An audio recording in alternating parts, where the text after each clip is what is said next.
qu'ils soient des usages de plus en plus sobres, tout ça, nous pouvons parfaitement le faire. Nous en avons les moyens, nous en avons largement la richesse. D'ailleurs, tout à l'heure, je reviens au revenu universel. C'est toi qui l'as dit, Philippe, mais quand on m'explique aujourd'hui que le revenu universel, c'est pas possible, on me dit, Benoît Hamon, il veut faire une mesure à 300 milliards. Alors d'abord, je veux dire, je suis quand même pas totalement perdu la tête, ce n'est pas du jour au lendemain, par ordonnance, en 2018, on trouve 300 milliards et on distribue aux Français. Comme la sécurité sociale, chacun de ses piliers, ça a été un processus. Et on va tendre vers le revenu universel. Je veux juste dire à ceux qui commencent par cela, qui commencent par dire c'est impossible, quand ils viennent de la gauche, qu'effectivement, heureusement, qu'en 1945, au moment où le pays était par terre, l'appareil industriel ruiné, la manœuvre revenait du STO ou des camps de prisonniers en Allemagne. Donc on était à plat, avec le petit PIB de l'époque, on fait quoi? La sécurité sociale. Mais il fallait être fou. Il fallait être dément pour le faire. Eh bien, que nous coûterait le revenu universel par rapport à ce qui avait été l'investissement de l'époque? Rien. On est 10 fois plus riche en PIB qu'à le sortir de la guerre. Et on fait à l'époque une mesure sous la forme d'un système assurantiel qui va très vite monter au niveau du 100% du PIB de la nation. Incroyable. Et bien là, aujourd'hui, on est en train de se dire, ben non, vous comprenez, c'est compliqué, c'est pas possible. Moi, je vous le dis, la première étape du revenu universel, si elle est mise en œuvre pour les jeunes et réservée aux jeunes, ce que je veux faire, elle ne coûte qu'à peine plus cher que le CICE, qui n'a créé aucun emploi, et le pacte de responsabilité. C'est un choix politique. C'est un choix politique. Et je rappelle juste que quand on distribue du pouvoir d'achat à quelqu'un qui n'en a pas, qu'en fait-il? L'épargne-t-il ou le consomme-t-il? Il le consomme. Pourquoi? Parce qu'il en a besoin. Et je vous rappelle juste, d'ailleurs, que si on fait le revenu universel pour les jeunes, ça permettra de libérer les 600 000 emplois étudiants qui sont occupés par des jeunes, aujourd'hui, qui, pour se payer leurs études, sont obligés de travailler et préfèrent bosser des partiels.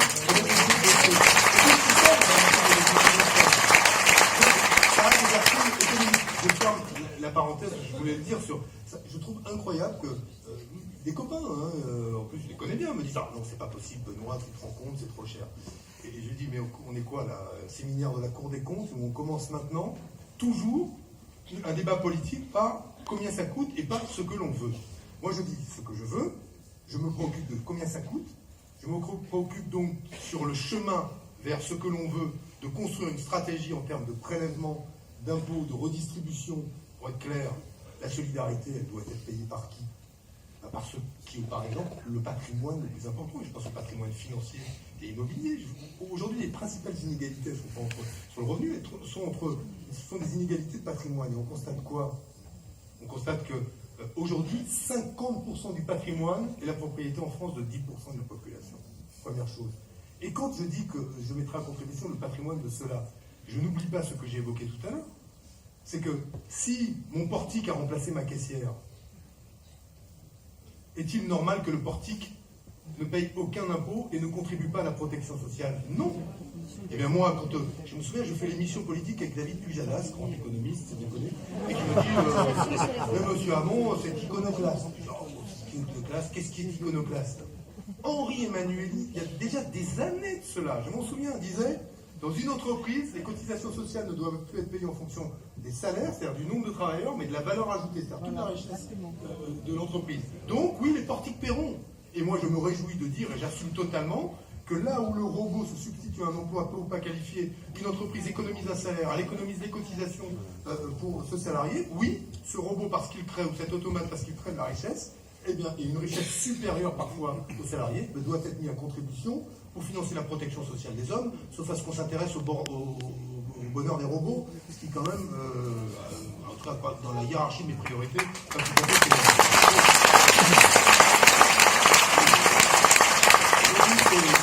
C'est iconoclaste, je trouve que c'est surtout du bon sens, mais on y reviendra. Donc, je reviens à ces questions de santé et d'environnement pour vous dire que là encore, c'est perturbateur endocriniens. On va avoir des décisions à prendre. Là encore, quand j'étais ministre de la Consommation, j'ai dû, comme ministre de la Consommation, apposer ma signature sur l'interdiction d'une substance qui s'appelle le bisphénol A dans les contenants alimentaires. Dangereux. Il y avait une multitude d'études qui montraient que c'était dangereux. Comme il existe aujourd'hui une multitude d'études qui nous disent que les perturbateurs endocriniens accélèrent la mort d'un certain nombre de personnes. Et qu'est-ce qu'on vous dit? Toujours pareil. Oh là là, c'est plus compliqué que ça. Et moi, je me souviens encore, au moment du bisphénol A, on me disait, oui, attention, monsieur Hamon, si vous interdisez, on va détruire des emplois. Ah. Et si vous interdisez, il faudra remplacer cette substance par une autre, qu'est-ce qui vous dit qu'elle sera plus dangereuse? Vous dites que vous n'êtes pas juste en train de me dire dans mon bureau que pour prendre mesure de santé publique, vous allez peut-être être encore plus dangereux que vous n'êtes aujourd'hui et supprimer des emplois. Mais quelle audace, quand même. Quelle audace de la part de celles et ceux qui, il y a encore quelques années, vous disaient non, il n'y a pas de réchauffement climatique. Non. Maintenant, ils vous disent, bon, ok, ça monte la température, mais ce n'est pas l'activité humaine. Les mêmes qui vous disent, aujourd'hui, le diesel est propre. Et Volkswagen nous le montre avec une manière remarquable, etc., etc. La question, là aussi, elle est de savoir si, face aux lobbies privés et industriels, on a la main qui tremble ou pas. La main de Manuel Valls, elle a tremblé au moment de décider de continuer à rejeter des boues rouges dans la Méditerranée. Je le regrette. La main de Ségolène Royal n'a pas tremblé. Donc elle a dit, en tout cas sous l'autorité de son ministère, qu'à Notre-Dame-des-Landes, il y avait des risques en matière de biodiversité à continuer à faire un aéroport dans ces conditions-là. Je le dis parce qu'il y a des fois, il faut rendre aussi hommage aux uns et aux autres. La main de Philippe Martin n'a pas tremblé sur ces questions quand il s'agit de dire, notamment sur les gaz de schiste, aujourd'hui, il y a plus de risques que de bénéfices à aller chercher des gaz de schiste, et nous ne le ferons pas. Donc, il y a une possibilité de ne pas trembler. C'est une question de volonté politique, toujours de hiérarchie. Qu'est-ce qu'on met en premier? Et moi, je vous le dis, je ne veux pas laisser à mes filles, qui ont 5 et 9 ans, un monde dans lequel j'accepte que les modèles économiques, les modèles industriels, leur fassent courir des risques considérables pour leur santé, et que de surcroît, ces modèles-là fonctionnent avec de moins en moins de travail humain, ce qu'on ait pensé à leur protection sociale et à la vie qui allait être la leur.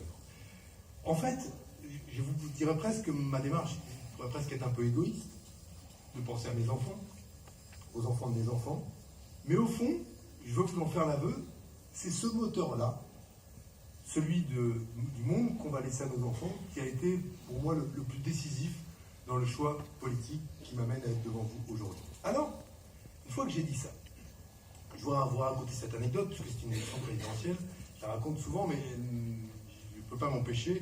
C'est que quand je me suis lancé dans cette aventure, on m'a dit, mais Benoît, tu as un problème, tu as un défaut de présidentialité. J'ai dit, oula, c'est l'air sérieux, défaut de présidentialité, il y a de la science dans cette expression-là. Et alors, mon conseiller en communication, on a tous un conseiller en communication, mais la question c'est, est-ce qu'on laisse le conseiller en communication à sa place ou est-ce qu'il prend votre place? Moi, il est à sa place et il est utile, mais il ne prend pas ma place. Mais mon conseiller en communication m'a dit, bon, en clair, Benoît, il faut que tu fasses président. C'est quoi? Est-ce que c'est...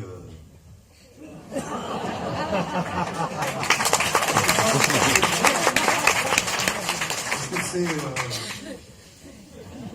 faire président, je ne savais pas, je l'ai interrogé et j'ai compris. J'ai compris parce que quand même, on progresse de la vie. Et j'ai compris qu'en fait, dans la Ve République, il y avait comme un mythe tenace et que je trouve, moi, incroyable qu'il soit encore si tenace, c'est celui de l'homme providentiel. Et que tous les 5 ans, on est là à guetter, journalistes en tête parfois, mais nous-mêmes, lequel ou laquelle de ceux qui viennent sur la ligne de départ sera la femme ou l'homme providentiel. C'est-à-dire celui ou celle qui concentrerait dans sa petite personne le génie de la nation et qui serait la solution avec un S majuscule au problème de tous les Français. Et là, on guette, on cherche. Et à droite, vous avez des candidats à la fonction ou à la figure d'homme providentiel. À gauche, vous avez aussi des candidats à la fonction ou à la figure d'homme providentiel. Et il y a une très jolie phrase de Victor Hugo, que je voudrais vous citer, mais je voudrais vous raconter un petit peu encore le contexte de cette élection à mes yeux.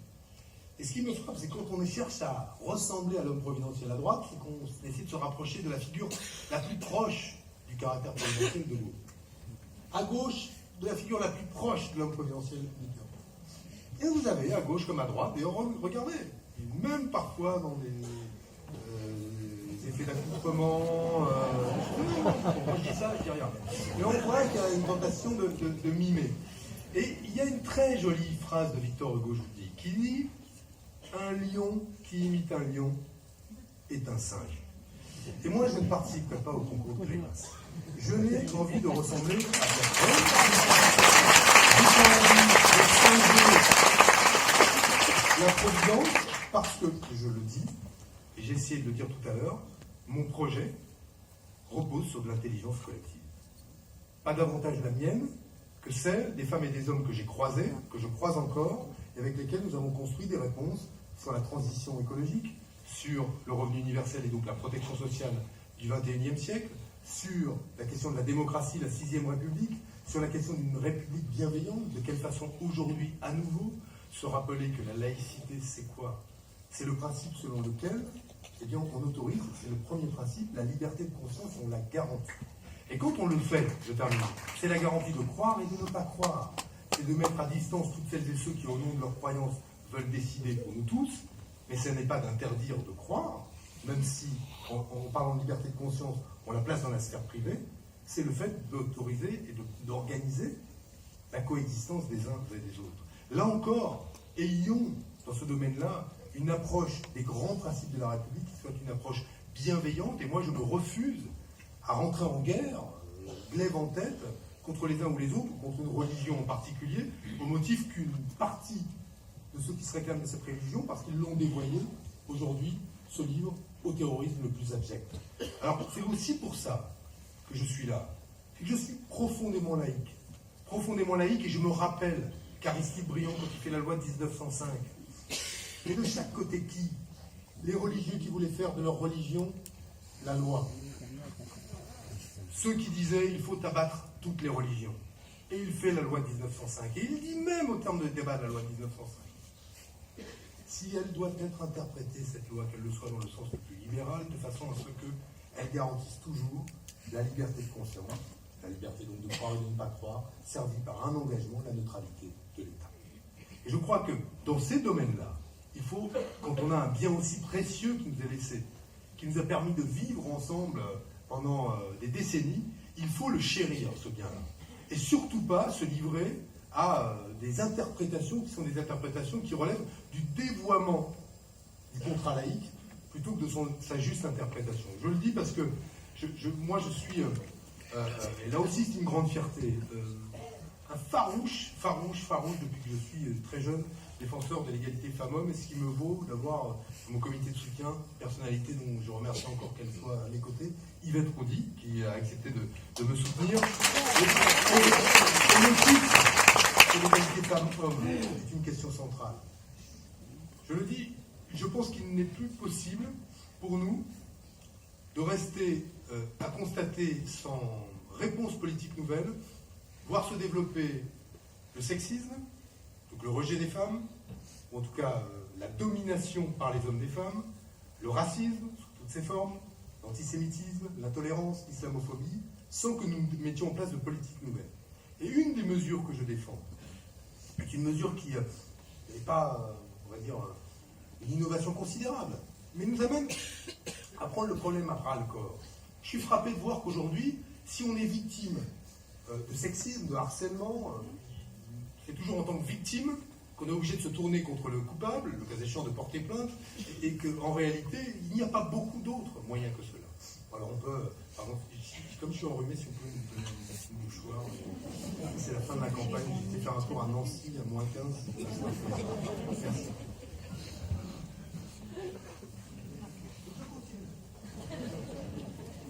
Et donc, on n'a pas beaucoup d'autres moyens. Et moi, je propose une chose simple.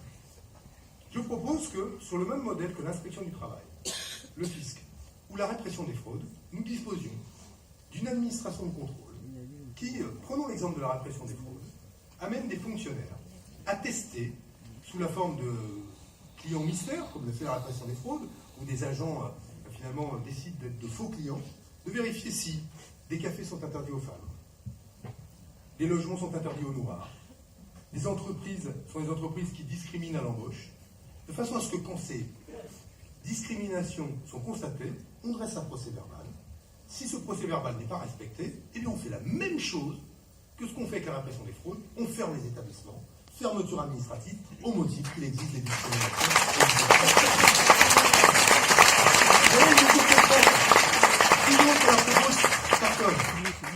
C'est pour ça que je pense aujourd'hui que, plutôt que d'avoir des discours sur la République, des discours sur les grands principes, nous sommes attendus sur l'effectivité des valeurs, c'est-à-dire la République qu'on expérimente, pas seulement celle dont on parle.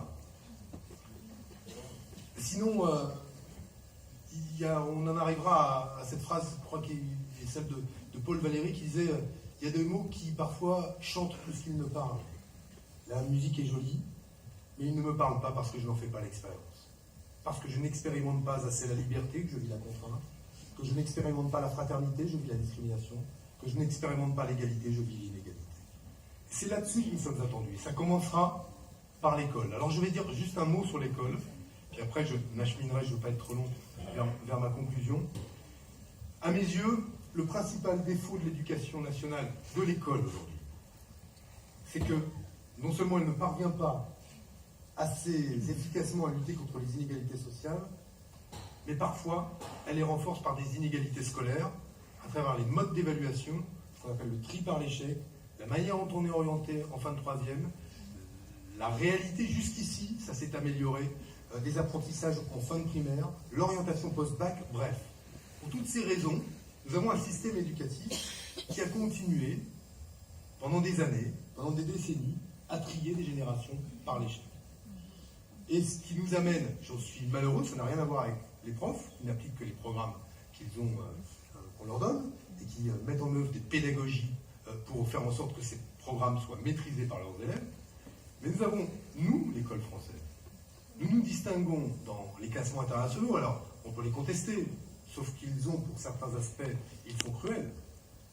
En dépit du fait qu'on a la Déclaration des droits de l'homme et du citoyen affichée à l'entrée de tous nos établissements, nous sommes l'école où le destin scolaire d'un enfant est le plus lié à son origine sociale.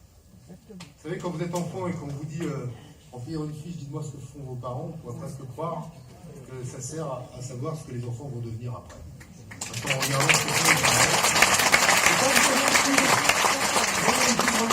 en France qu'en Allemagne, en France qu'au Danemark, en France que partout ailleurs, que ce soit la même chose. Pourtant, on est l'école de la République. Et qu'est-ce qu'on peut dire à des parents qui misent tout sur l'école pour leurs enfants, qui sacrifient tout pour leur monde, et qui constatent qu'en dépit d'un diplôme, qu'en dépit d'une trajectoire scolaire exemplaire, il y a un certain nombre d'orientations dont on dit à leurs enfants, non, ça c'est pas pour toi. Ils ont le sentiment que la réussite, parfois, est réservée toujours eux-mêmes.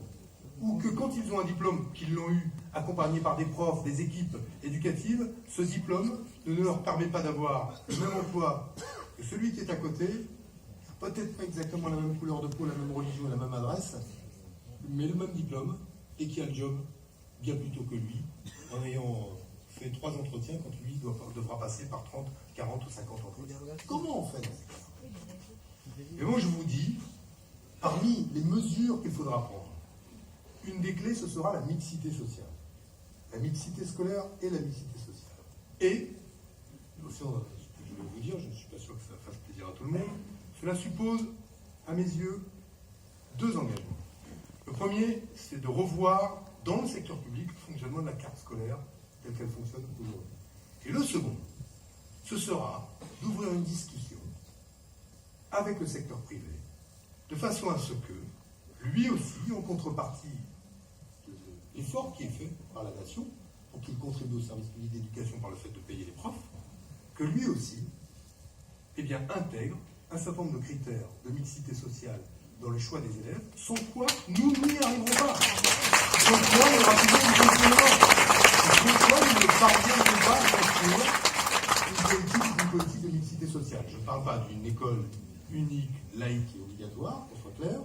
Je dis simplement qu'il faut que demain, la discussion s'ouvre avec le secteur privé pour voir de quelle façon ces objectifs de mixité sociale qui sont décisifs si on veut rompre avec les ghettos sociaux, les ghettos territoriaux et les ghettos scolaires, donc rompre avec l'inégalité structurelle de notre système, eh bien, il faudra que cette discussion ait lieu. tout cas moi j'y suis prêt, c'est un engagement que je prends, et je souhaite que cette discussion ait lieu très tôt après l'élection du prochain président de la République. J'en reviens, et j'en termine, pour vous dire que voilà, nous sommes dans une élection présidentielle où, je vous l'ai dit, je ne participerai pas au concours de grimaces, je n'essaierai pas de mimer qui que ce soit. Pour autant, ça n'empêche pas d'être extrêmement résolu et ambitieux. Ce qui va se passer dans les mois qui viennent, et dès les 22 et 29 janvier, c'est de savoir et de déterminer si oui ou non on propulse un candidat qui puisse rassembler la gauche. Rassembler la gauche, ça veut dire commencer sur le fond, regarder ce qui nous unit et retenir éventuellement ce qui nous sépare. Et nous constaterons vite qu'avec un Yannick Jadot, avec un Jean-Luc Mélenchon, avec d'autres candidats de gauche, beaucoup de choses nous unissent. Et que les termes d'un rassemblement, dans l'absolu, ne sont pas si compliqués que ça à construire. Sauf si, évidemment, chacun de ceux qui disent « je veux le rassemblement » disent « je veux le rassemblement derrière moi ». Si c'est ça, effectivement, c'est plus compliqué. Mais, je vous le dis, si les 22 et 29 janvier, par la participation qu'il y aura, nous donnons de la force à ce scrutin, et que cette force devient celle du candidat ou de la candidate choisie, que celui-là ou celle-là est en capacité de parler à toute la gauche, parce que sur le fond, la ligne politique qu'il défendra est de nature à construire des passerelles. S'il y a, oui, une forte légitimité démocratique et populaire dans la primaire, nous pouvons changer ce qui apparaît comme la fatalité de la présidentielle, c'est-à-dire la perspective d'une gauche fragmentée, divisée et morcelée au premier tour. Ce sera absolument décisif. Parce que si nous n'y parvenons pas, effectivement, nous nous retrouverons peut-être dans la situation de devoir commenter, passif, un second tour entre Marine Le Pen et François Fillon. Et je veux dire ici, bien malin celui qui dit que Marine Le Pen ne gagnera pas la présidentielle. Parce que là, j'en entends, je regardais les commentateurs dire « Ah oui, elle baisse dans les sondages ». Mais Donald Trump ne devait jamais être élu président des États-Unis non plus. Et aujourd'hui, on en est encore à croire qu'il pourrait se passer quelque chose de différent en France de ce qui s'est passé en Hongrie, de ce qui s'est passé aux États-Unis, ce qui s'est passé en Pologne, de ce qui aurait pu se passer à un cheveu près en Autriche, etc., etc. Aujourd'hui, le péril Marine Le Pen, il est tout ce qu'il y a de plus concret. Surtout quand il s'appuie sur une demande de service public, une demande de protection sociale, une volonté de beaucoup de citoyens, notamment dans des territoires où on voit les services publics partir, et bien de retrouver les solidarités qu'ils semblent avoir perdues ou qu'ils ne veulent pas perdre. Donc il faut aujourd'hui prendre cette affaire très au sérieux. Et c'est la raison pour laquelle, je le répète, la clé du scrutin, à mes yeux, pour la primaire, ce qui justifie que je sois candidat aussi, c'est la capacité de la gauche à propulser un imaginaire, un projet puissant, fort, face à la droite et à l'extrême droite. Nous avons une droite totale, nous avons une extrême droite résolue. Allons-nous mettre en face de cette droite totale et cette extrême droite résolue un candidat ou une candidate tiède, du milieu, vague, indécise, plus ou moins dissimulée, déguisée, je ne sais quoi. C'est très dangereux. C'est très dangereux. Cette fois-ci, nous ne pouvons pas nous le permettre. Parce que dans ce cas-là, parce que nous incarnerons finalement le statu quo, d'autres diront qu'il y a plus de risques à nous faire confiance parce qu'on nous a déjà essayé que de risques à choisir la nouveauté. Et la nouveauté, ce pourrait être Marine Le Pen. Donc c'est le message que je veux vous faire passer aujourd'hui. D'abord un message de confiance dans ce que sont les valeurs et les idées de la gauche. Aujourd'hui, nous voyons bien que c'est quand la gauche bouillonne, qu'elle se réveille, que l'on met des idées nouvelles dans le débat politique. Et la question de la transition vers un nouveau modèle de développement, de la 6e République, d'un nouveau pilier de la protection sociale, tout ça, ça vient de la gauche. Ce sont nos idées. Et ce sont nos idées, réjouissons-nous d'ailleurs. Ça prouve que ça peut aller très vite, qui structure d'ores et déjà le débat public. Vous en entendiez parler, il y a quelques mois du revenu universel. Non, même maintenant, tout le monde en parle. Alors pour dire pour, contre, moi je m'en réjouis, moi, que même qu'on soit contre, on en parle. Vous en entendiez parler, à part évidemment dans le combat qui était celui des écolos, des questions de santé publique, de sobriété énergétique, de perturbateurs endocriniens, d'impact du réchauffement climatique sur l'activité, etc., etc. Oui, progressivement les scientifiques aussi